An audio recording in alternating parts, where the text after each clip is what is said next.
Oi, eu sou a professora Rose. E olha só, você está em dúvida em relação a verbo e locução verbal? Olha só como é fácil. Verbo e locução verbal é a mesma coisa, tem o mesmo sentido, querem dizer a mesma coisa, só tem uma diferença. Verbo tem uma palavrinha só. Locução verbal tem mais de uma palavrinha. O que é locução?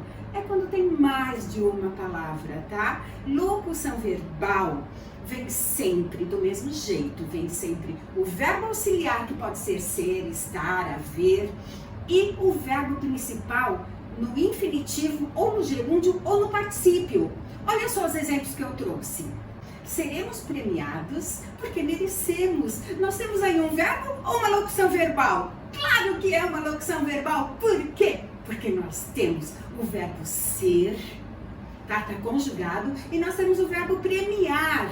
O verbo premiar aí, premiados, está no particípio, ok? Então, locução verbal.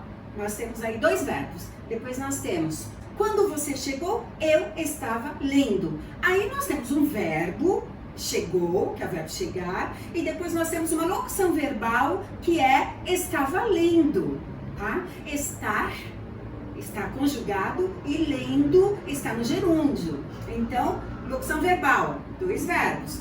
Verbo, um verbo, ok? Então tá, eu trouxe duas frases para você, que são frases geniais, de autores maravilhosos, olha só. As mais lindas palavras de amor são ditas no silêncio de um olhar. Quem foi que escreveu? Leonardo da Vinci.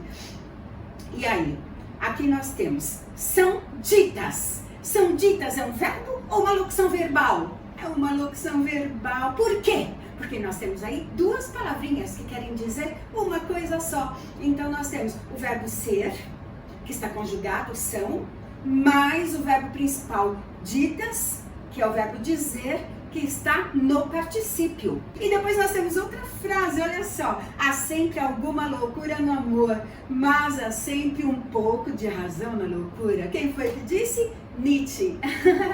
Olha só, nós temos aí a.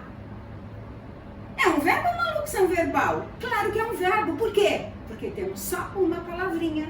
E é só isso.